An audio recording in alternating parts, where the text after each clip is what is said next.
Hey guys, Alessio, hope you're well. I recently appeared on Cointelegraph. Actually, I spoke with Giovanni of Cointelegraph. Really nice guy, by the way. He asked me some interesting questions about Bitcoin and also some other altcoins as well. So let me play for this video clip of me and Giovanni talking here, and we'll come back. Thanks very much indeed. Hi everyone, I'm Giovanni. Welcome back to another Cointelegraph interview. Today I'm joined by professional trader Alessio Rastani. Okay, Alessio, so let's get started with some charts. So a lot of eyes are pointing to Ethereum this year because it has been outperforming Bitcoin for most of the year. What is your view on Ethereum currently?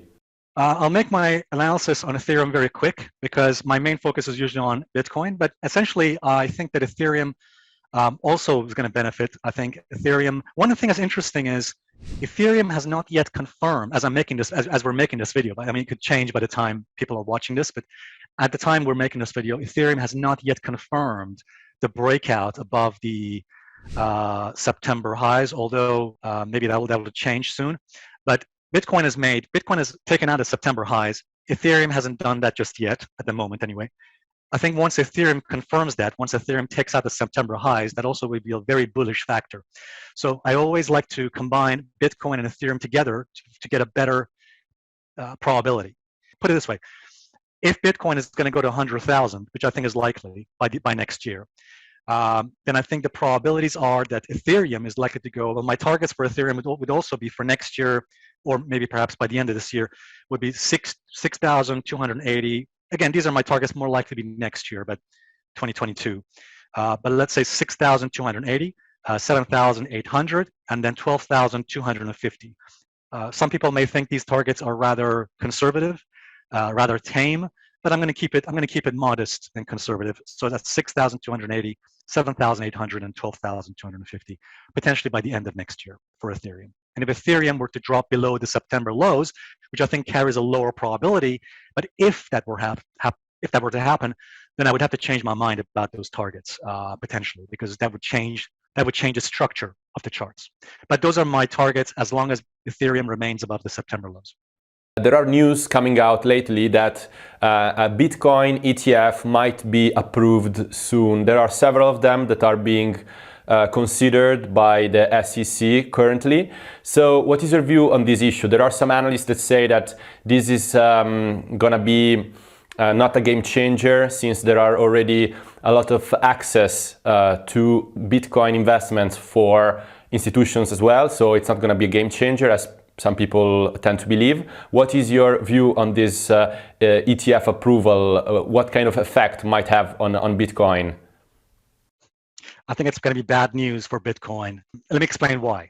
Whenever Wall Street or whenever the institutions bring out an ETF on anything, that's a warning sign. It's a big warning sign to get ready for something terrible, get ready for something dangerous. Now, don't get me wrong here. I'm not saying as soon as the ETF comes out that Bitcoin is going to crash or I'm going to get out. That's not what I'm saying. In the past, whenever an ETF has come out on most things, on almost anything, you see usually a top forms, usually a major top forms in that market, and we see a bear market or a crash occur in that market. I could name a few things. In 2000, and I don't know when it was, but in 2008, 2009, after the major Wall Street crash of 2008, the major recession, what happened was this. Wall Street came out with an ETF for volatility, for the VIX, I think it was. Now, I forget the year exactly. I think it was late 2008, beginning of 2009. But that was exactly essentially when the stock market bottomed and it went up. What I'm trying to say is Wall Street saw a lot of people were putting their money into volatility index markets. So they thought, oh, okay, here's what we're going to do. We're going to make an ETF for people who want volatility. What happened? That was about the time when the stock market bottomed and when volatility topped. So in other words, it was about the time when the markets reversed direction. There's a lot of research on this, that whenever an ETF is brought out on something, or a futures contract on something, usually it's a warning sign of an extreme reaching in a specific market, a turning point, an inflection point. I'll give you another example, Giovanni. I think it was late 2017 when Wall Street brought out the futures for Bitcoin futures. I think that was late 2017, probably December 2017. But that was about the time when Bitcoin topped, when there was a temporary top at the 19,000, 20,000 level, and then it crashed.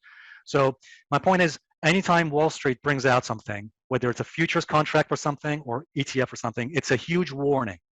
It means be careful. A potential inflection point, a turning point might be approaching.